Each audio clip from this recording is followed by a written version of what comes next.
word. Recording in progress. 1499 word PMR. I got a timer. Don't worry. My time, no framing, just independent arguments. Starting now. Our first independent argument is a commitment to principles. Our claim is that leaving the GOP would violate our principles as Jim Jeffords, and our commitment to them is the highest order impact of this round. How do we warrant this out? Free independent arguments or free subpoints. First, you are conservative at heart. How do we notice? Though you may be a moderate, that doesn't mean you're entirely liberal, social, or economic views. You have been in a GOP for your entire life, including some time of significant social change. You've lived through the great social revolutions of the 1960s and the 70s, and you've remained a Republican throughout those times over your long political career. Your home state of Vermont is trending extremely liberal, yet you remain a Republican, which is a powerful indicator of your commitment to your conservative values in the face of a constituency that is quite liberal. Why else would you stay a Republican for this long? Well, because of your personal values and your values to your family. We can also do some intersectionality analysis. You are an old straight white man, meaning that statistically you're far more likely to be conservative than liberal. You are more likely to be raised as a conservative, up on conservative values, despite living in a liberal state. And your family might have developed these conservative values. Additionally, your top voting priorities aren't entirely sub-argument two. Additionally, your top voting priorities aren't entirely irreconcilable with the GOP. Your top issues, the environment, healthcare, and especially education, were relatively uncontroversial. Why? A sound education system was a bipartisan issue at the time. It was just how we, as a country, achieved it. We noticed because the No Child Left Behind Act was an active decision by Republicans to try and improve the education system by standardizing it. They clearly have a real preference and a vested interest in advocating for educational values. Though you may not like universal healthcare, you think you definitely care about healthcare quality in the US. We say it's far more likely you support general middle-of-the-road healthcare policies like increasing benefits to the poor, elderly, and people with disabilities. You can only accomplish these with Republican support since Democrats are not willing to compromise in the way that you want. And with the environment, it's important to remember that climate change denial and conspiracism weren't as widespread as 2001 as they are now. We characterize the environmental issue as much more one of apathy than antagonism back then. Also, don't forget that Richard Nixon, a Republican, created the EPA. You remaining within the GOP prevents a unique opportunity to moderate its direction, especially as a very powerful member of the GOP, and make environmental protection a priority. Third point, a sub-argument. Moreover, as a moderately conservative Republican from Vermont, what's the one thing you hate the most? It's change for the sake of change. Let's do some actor analysis. You're an old white man in the Senate, an organization that is already resistant to change. It was designed to be resistant to change through having longer term limits and through requiring a higher age to get into the Senate. You've worked your way up the political ladder your entire career, and you've earned this position through party loyalty, consistency, and commitment. Your voter base probably enjoys you precisely because of this general consistency and wisdom. They'll react poorly if you suddenly become across as uncertain or wavering in your values, and people look to politicians, especially elected voting representatives, as beacons of value signatures. You're leaving the GOP would fly in the face of all these warrants. What's the impact of this? You're going to be less trusted by your party, the GOP. You're going to be less trusted by the Democrats because how will they know that you'll be consistent in your values while you're caucusing with them? You'll be less trusted by your voter base who has come to know you as this very consistent figure in your moderation and your conservatism. And most importantly, your conscience. You won't be able to trust yourself if you waver and decide to move parties. How can we weigh this? The moral obligation is the highest order impact in this round. Insofar as this is an actor case, we must consider the decision most aligned with Jim Jeffords' conscience and revealed preferences. We cannot normatively argue for a position in an actor case that the actor would not hold. Doing so would violate Jeffords' autonomy.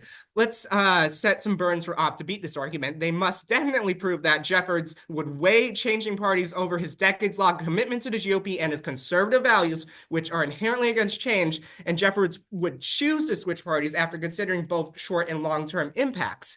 Our second independent argument is backlash.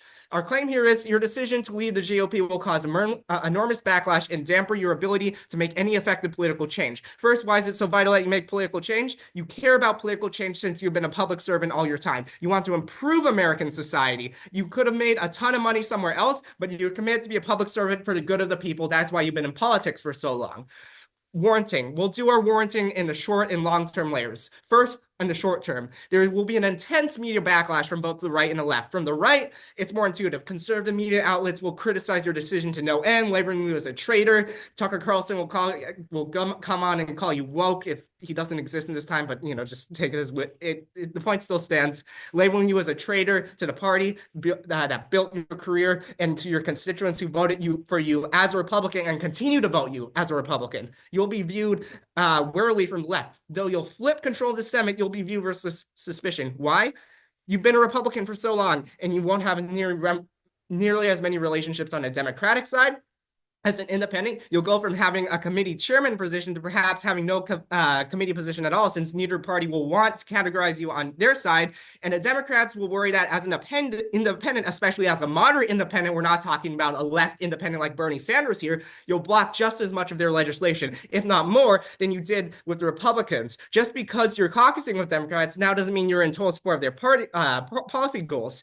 And your lack of being in any political in-group will make it supremely difficult to passing legislation without that you so dearly support. Rather than being a respected member of the Senate, you will become a perverse sideshow everyone wants on their side, but no one will want to lead or direct policy. Why is this so important? You'll lose all the political leadership. Your political career will devolve into a discussion of, oh, whose side are you going to be on? Who are you going to vote for? Rather than passing pragmatic, sensible policy. This level of political tomfoolery contradicts your entire history as a politician and a person. You have a real preference for passing sensible, moderate policy.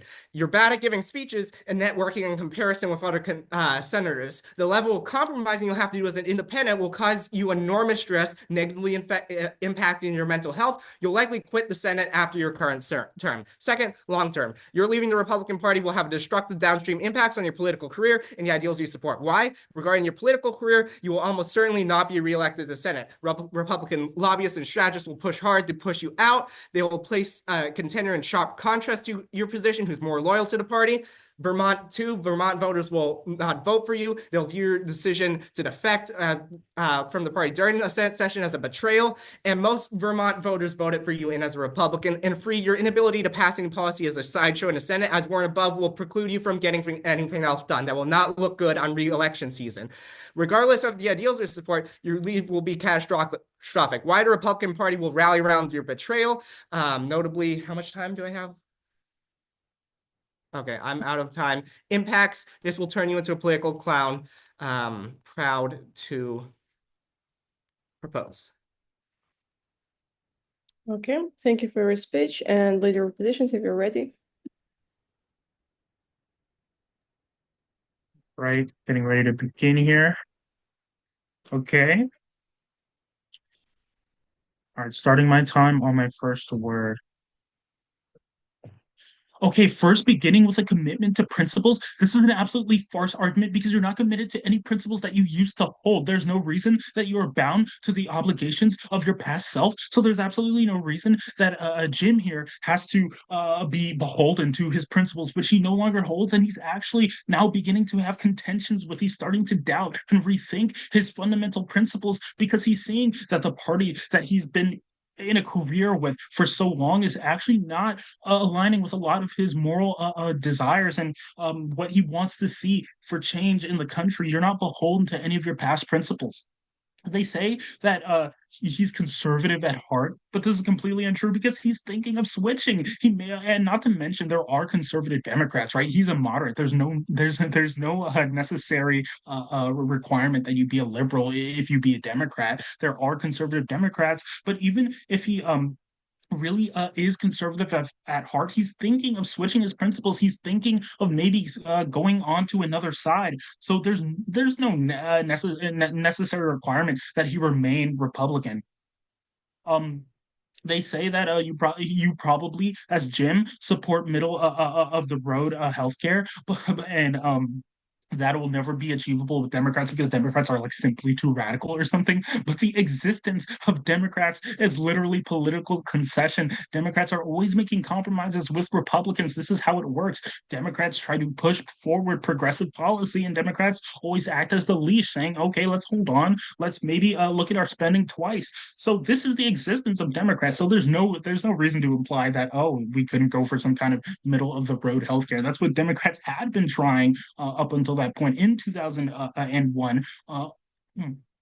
And they say that Jim here hates change just for the sake of change, but this is completely untrue because we see that Jim actually is trying to make some positive changes. Otherwise, why would he become a politician? Obviously, he's seeing some problems in the world and he wants to try and rectify these problems. Just look at his desire to get past a special needs bill. He sees the problems in his world and he's trying to get them fixed. He's trying to help his constituents. Also, they make the incredulous claim that Democrats won't trust him, but there's no need for trust. I mean, we're playing politics here. It doesn't have to be, pinky promises all the way down. We can. Jim is literally going to be a king, and as I'll explain later, he will have unprecedented political capital and power with which to work with. So it's not really a matter of trust. It doesn't matter if Dems trust you, but even so, there's not really the claim that Dems wouldn't trust him because, well, it's not really about trust. It's about to put things simply, it's about politics. Some key arguments I want to make here. They say that we can't make normative claims because that's a violation of autonomy. But that's absolutely not true. A normative ethics that we apply onto Jim is not a violation of his autonomy. We're simply saying what he ought to do, and not to mention, we're also considering within the framework his desires, what he wants to fulfill. So when we're making normative claims, all we're simply saying is that if you want to achieve this goal, if you want to see these ends, then you should take these actions. I mean, I don't see why we're completely, locked out of normative claims here. Um, Also, they say that Jim cares about political change, and exactly why is this contradicting this argument that they make earlier? Like, oh, Jim hates change for the sake of change, but oh, now suddenly Jim wants a political change. What is this about? So we're going to actually take this second argument. We're going to say that Jim does care about political change because this is what they say themselves. We exactly agree. Also, they say that the media will be in like harsh criticism, and that like the media is just going to be criticizing the life out of Jim. But this is actually so untrue because not only was the media environment so different and so much more honest back in 2001, but they mentioned a media pundit who has not even come into existence yet. They're talking about Tucker Carlson, who's one of the most dishonest media pundits who doesn't even have a really notable career yet. So you cannot be considering this, especially since it's 2001.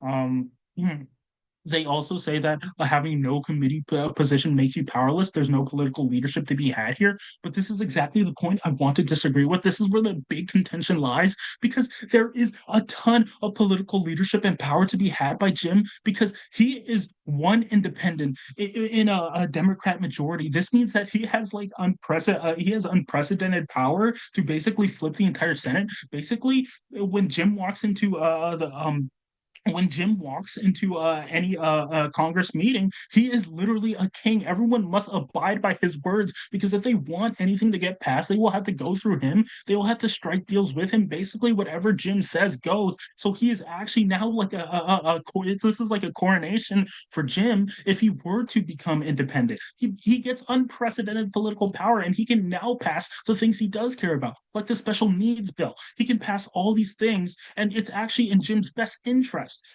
as we will go into here, with 5 key points. I want you to consider these points very carefully. Virginia is, as they claim, turning liberal. It's turning blue. It's in his best political interest to open up his political avenues by straying away from the Republican Party, which is the party of the past in Vermont. And he should actually start leaning towards independence or moderacy or even maybe just being in caucus with Democrats because this is actually in his best interest if he wants to have a political career that'll last, 10 years into the future.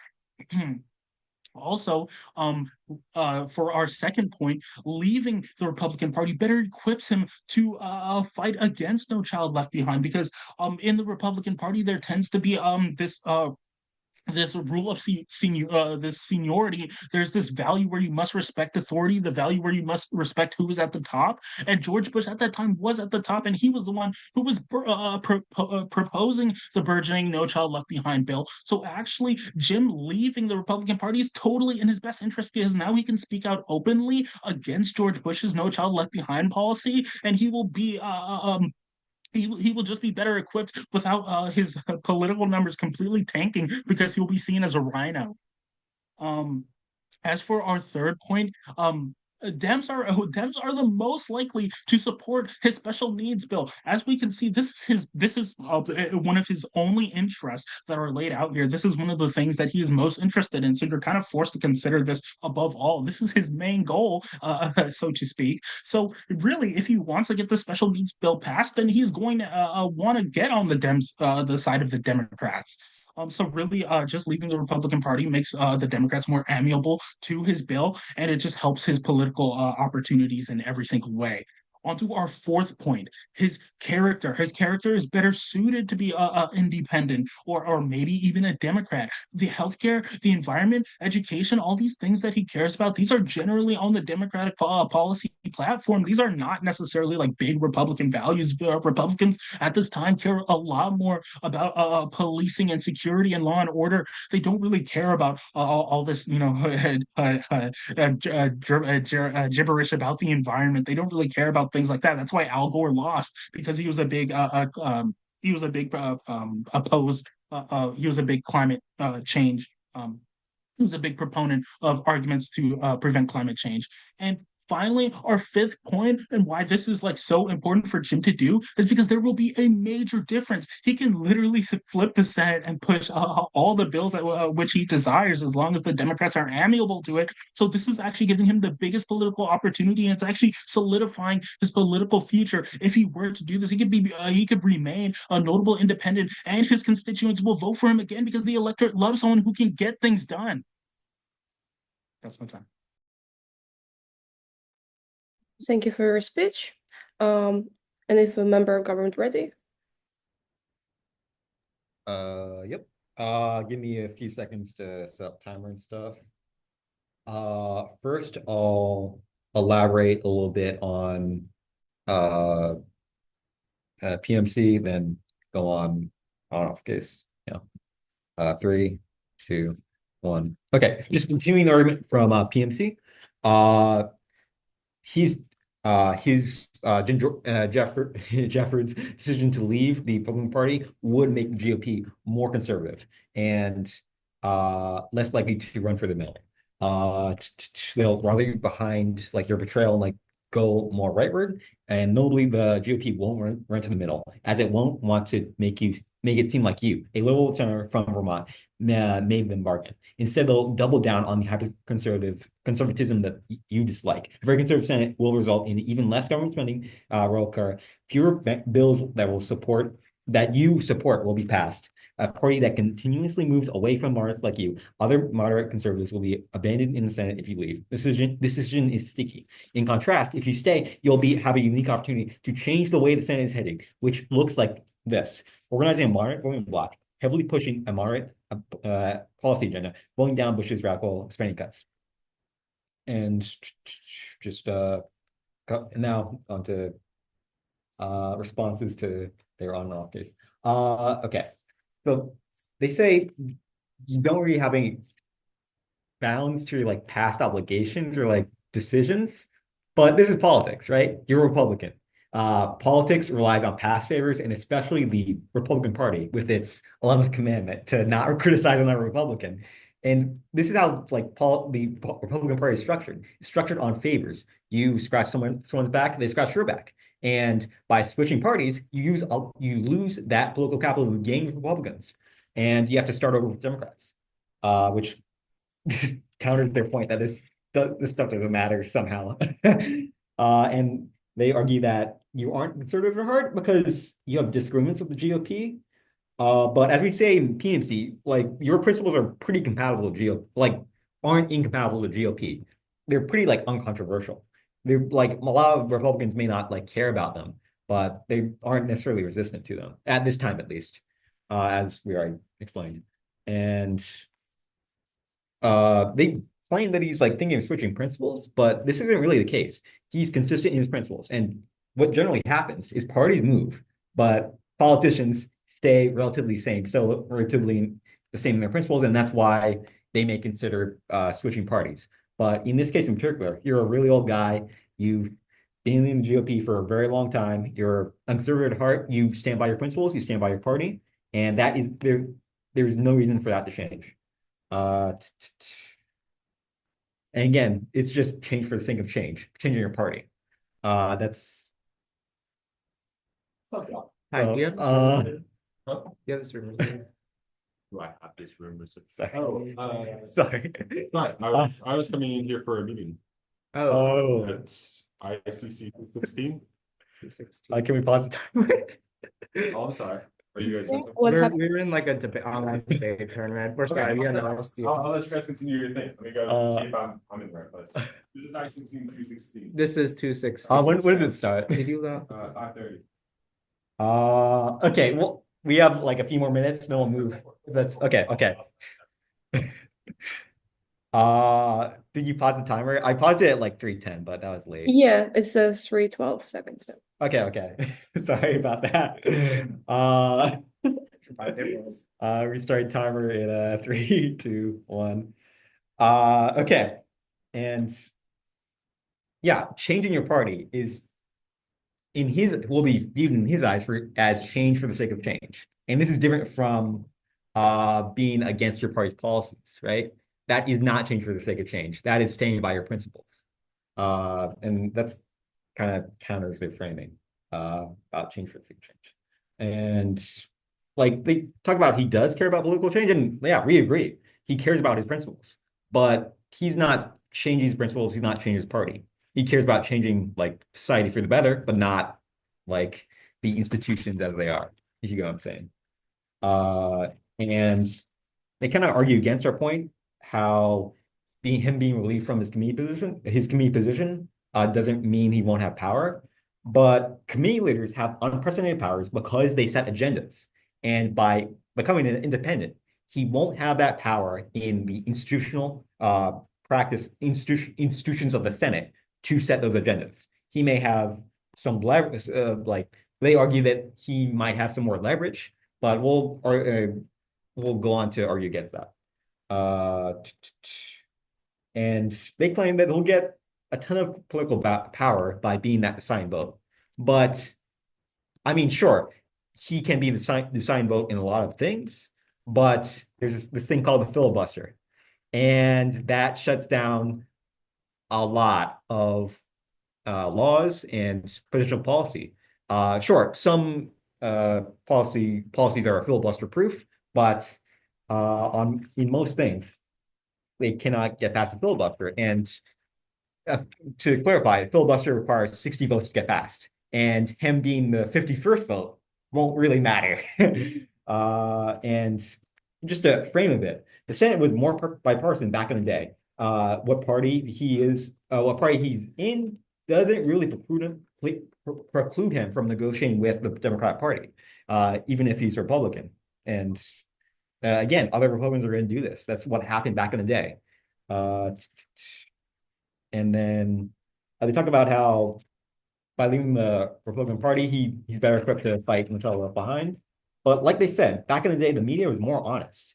So, like they argue that the media will like chastise him. And the media was more honest back in the day. So the harm they could do for this would be much less.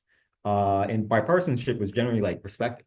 And they talk about how Republicans don't really care about his issues, but his constituents is what matters most. And his constituents are not the normal Republicans. They're, again, more like New England Republicans who care more about like the climate, environment, these issues. And by staying in the Republican Party, you can become a Republican voice that cares about these issues. And so more Republican voters will be more inclined to like hear about these issues. And then just should I see? And just going just like putting this in big picture, the big impacts on offside of the House, you become a political clown who cannot be a leader and make effective change. There are also guaranteed harms to your mental health with tough negotiations and stressful situations, right? By switching parties, that's change for the sake of change. You're an old guy.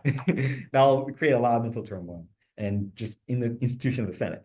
And on our side of the House, you avoid these harmful consequences and gain a unique ability to retain your political influence, improve the GOP, and more adequately serve your constituents. And some weighing to end it off. Your legacy will be much more positive for the long term. Even if it is more obscure, your local community will see you in a much better light. You have better impact on your mental health, which comes second only after your principles, since you cannot function without being healthy. I may argue that your decision to leave will make your political career better than it otherwise would and will fundamentally change American politics. But recognize, per the warrants above, that such an outcome is, and in PMC, is not likely, and we ought to prefer the most probable outcomes. In terms of what is most likely, your decision to leave will rot numerous negatives, and your staying will avoid those nasty fates. And just a little bit more. This will be like your decision will be more like mansions and cinemas. And if you recall, they went independent and they got voted. They left their seats, and one of them got voted out. So you probably don't want that to happen. You want to stay in your seat, uh, and like make political change within your party. Project pros. Thank you for your speech. We're also going to mem- take like a minute to move rooms. Yeah. So sorry for the interruption. Of course.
Sorry, I wasn't really paying attention. What are we waiting for?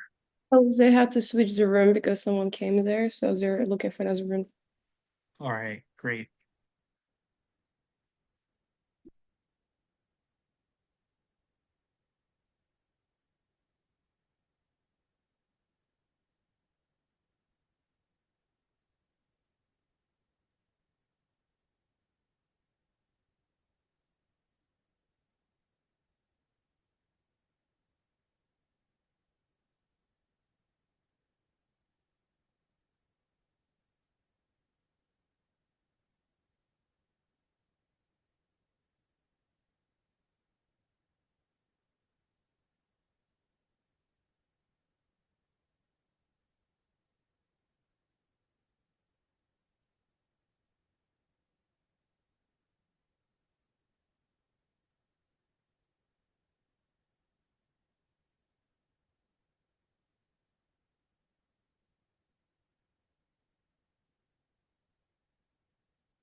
Yeah.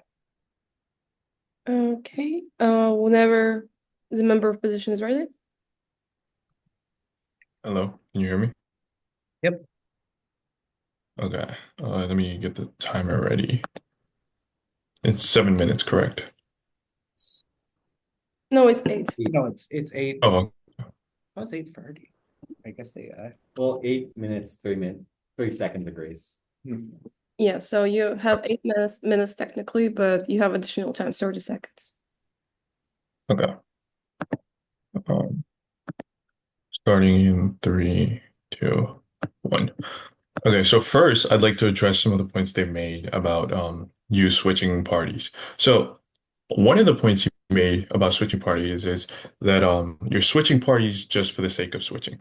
I'd like to like I like to say that your principles and your character should matter more than the party that you've been with. I'd just like to emphasize that. Okay.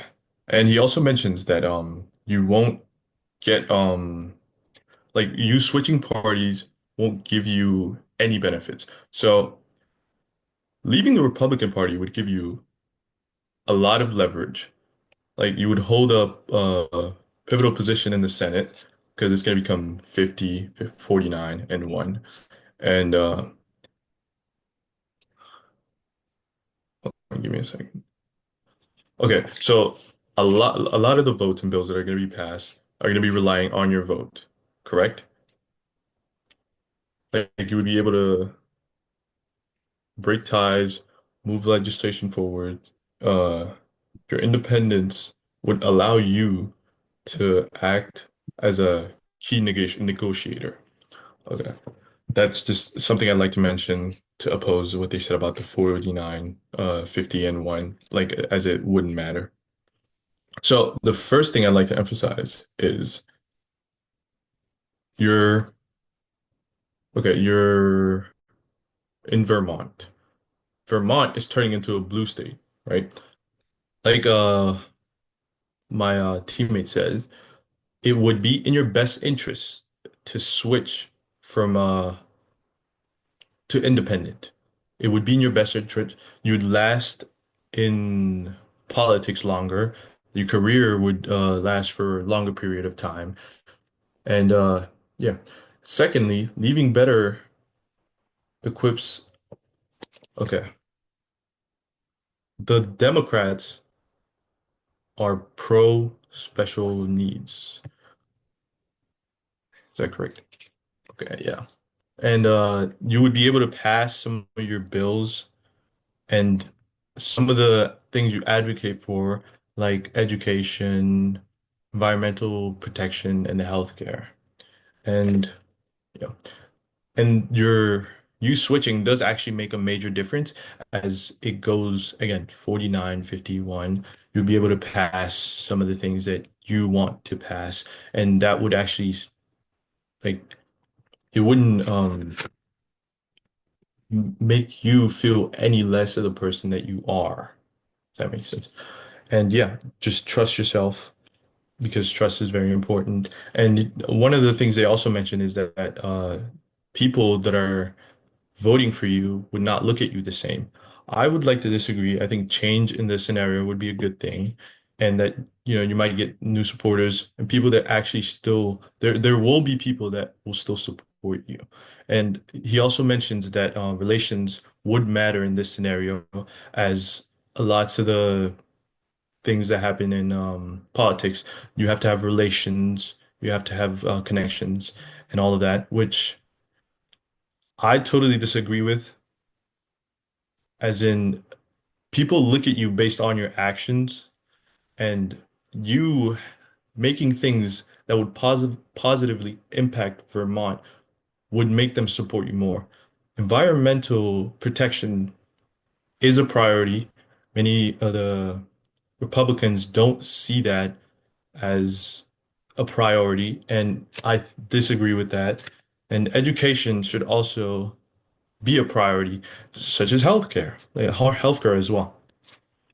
And you'd be able to make positive improvements to Vermont. You'd be able to help a lot more people than you would if you stayed with the party because they don't support anything that you've said.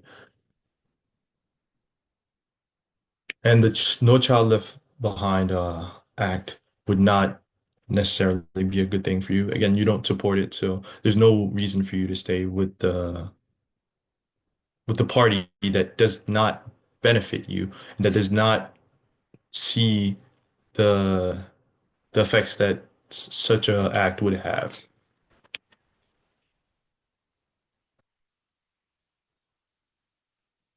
And they do mention that you will get backlash for leaving the party. You would be labeled a clown. The news outlets would come after you. And I disagree with that, as your actions would say otherwise, and you would be able to make new relationships with people that align with your goals. You'd also be able to leverage your position far better than you would if you stayed a Republican, which is very important, as you would be able to pass lots of the bills that you would like.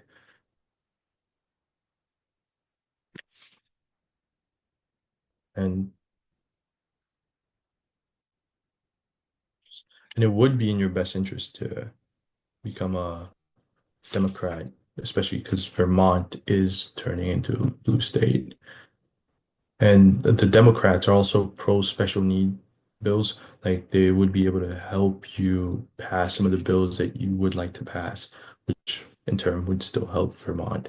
And your character in this scenario would matter the most, as you are who you are. And that shouldn't change just because you're part of this party for however amount of time that you were part of. And you should still be able to try to make changes.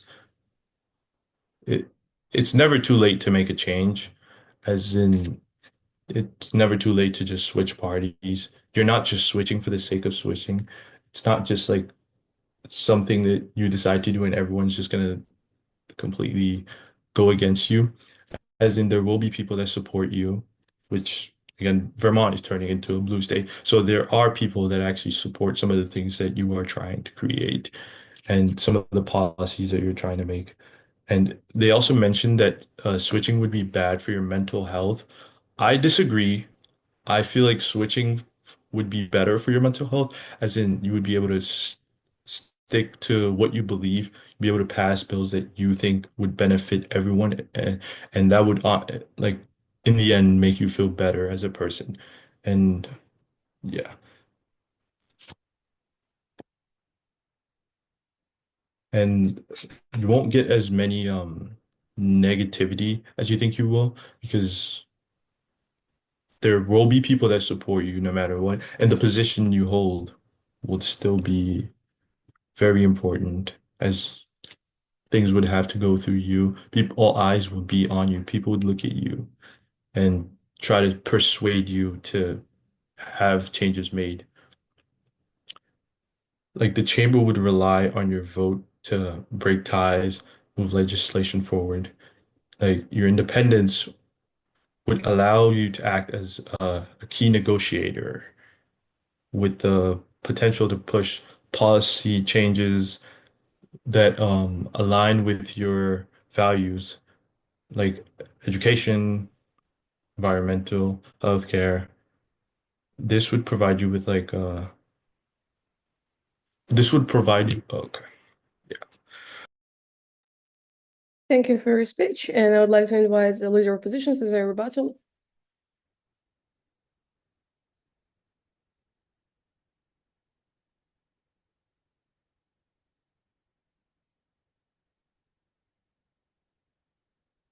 Hello.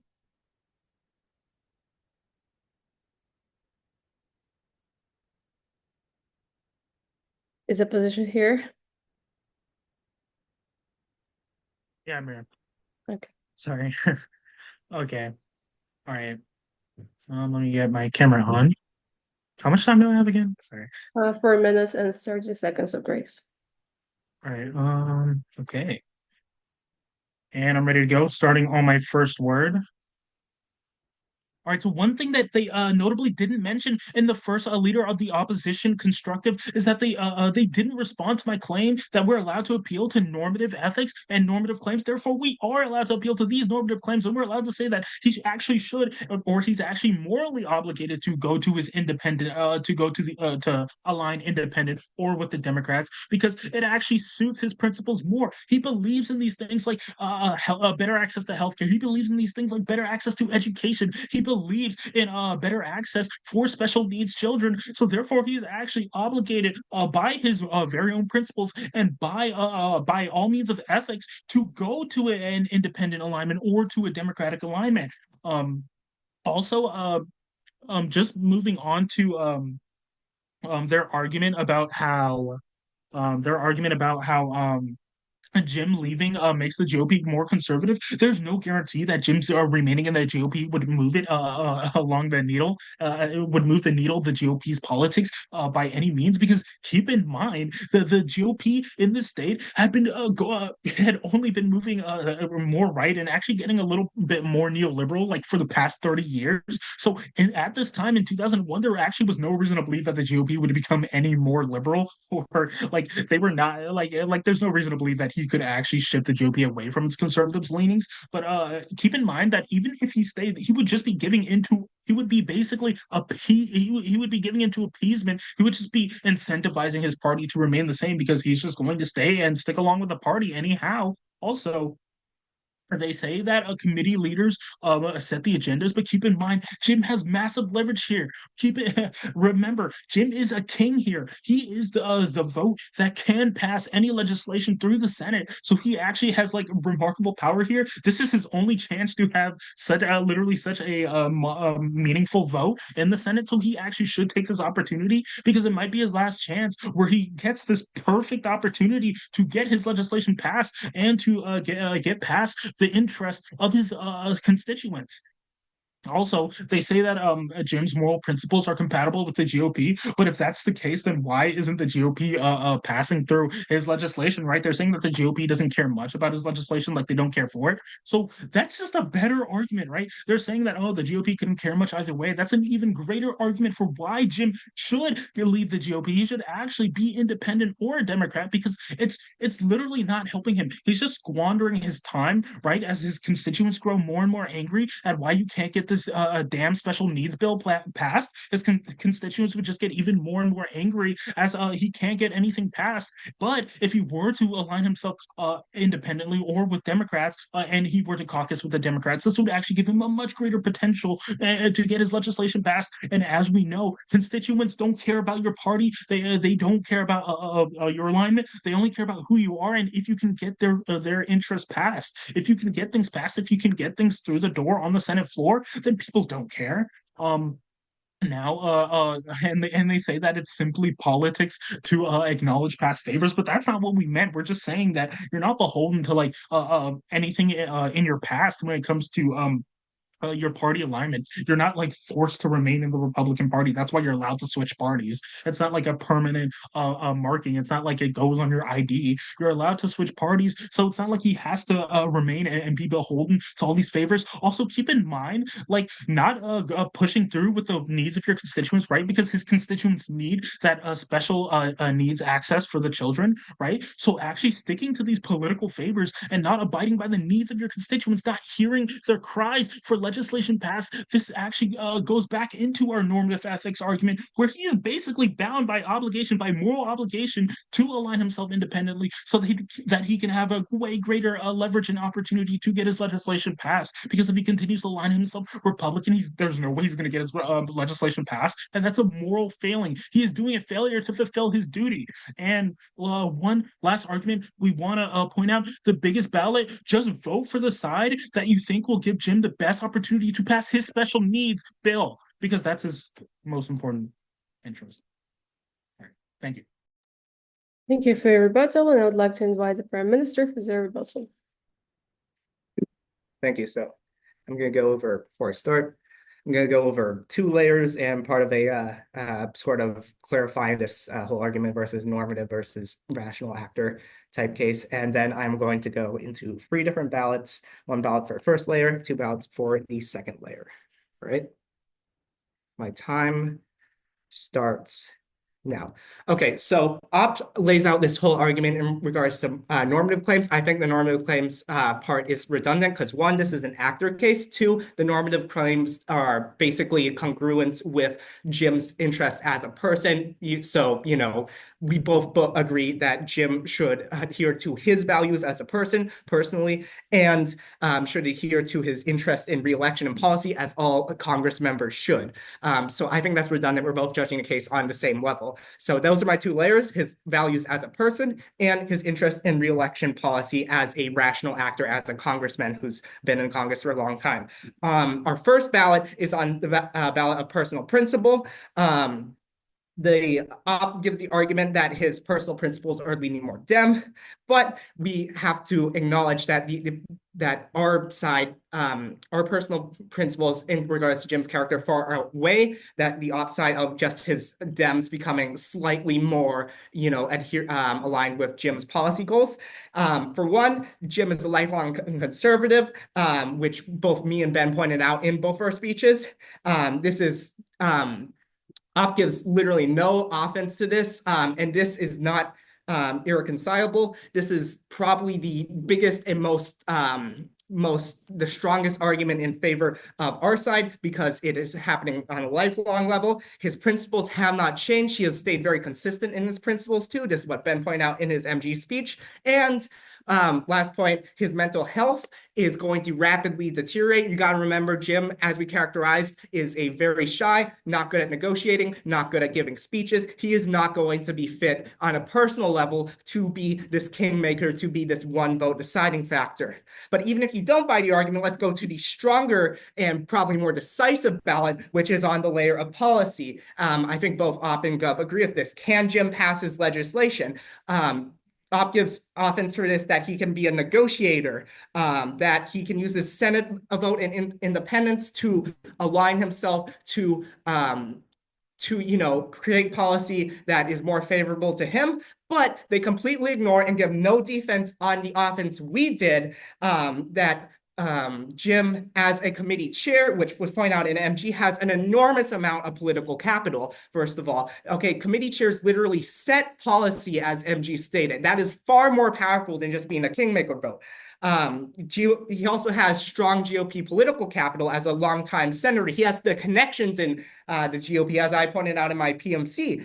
And that discounts the defense that we were able to do against Jim's ability to be a negotiator because of party polarization. As the MG pointed out, Sanders is going to be more polarized. He's not going to be able to get things done. Jim's not going to like this as a moderate, too. And as the MG pointed out, the ability to filibuster. He might have a kingmaker vote. He doesn't have a 2/3 majority, or it might have been a 60-40 majority back then. I'm not sure. But he's not going to make that vote. Therefore, whoever the opposition party is can just filibuster. He will not be able to get things done. What is the impact of this is that he can't pass legislation in opera, but he has a far greater chance if he leverages his committee position and his political connections in the GOP to push for the policy he already has rather than wasting that all to just get a kingmaker vote.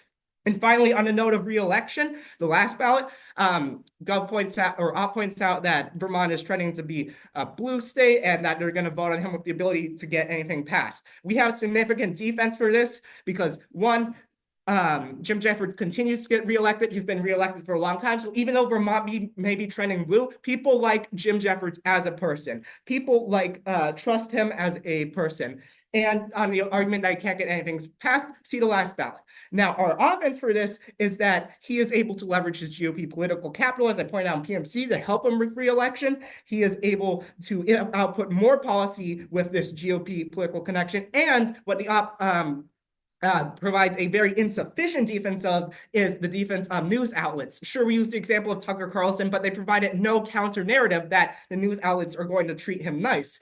News outlets, especially conservative outlets, are going to slander him, as I pointed out in PMC, and liberal outlets are not going to trust him, as I've also pointed out. He is a longtime senator, and people are just going to trust him more if he doesn't change his party.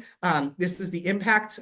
People are going to trust him more if he doesn't change his party, if he remains consistent consistent in his values, which have not changed, as we pointed out before, versus in the op world, if he changes parties, creates mistrust on both sides of the aisle of, oh, who's he going to vote for, since he's this big kingmaker vote, and it's going to harm his political career, it's going to harm his chance of re-election, etc., etc. Proud to propose. Thank you for your speech. Give me a second.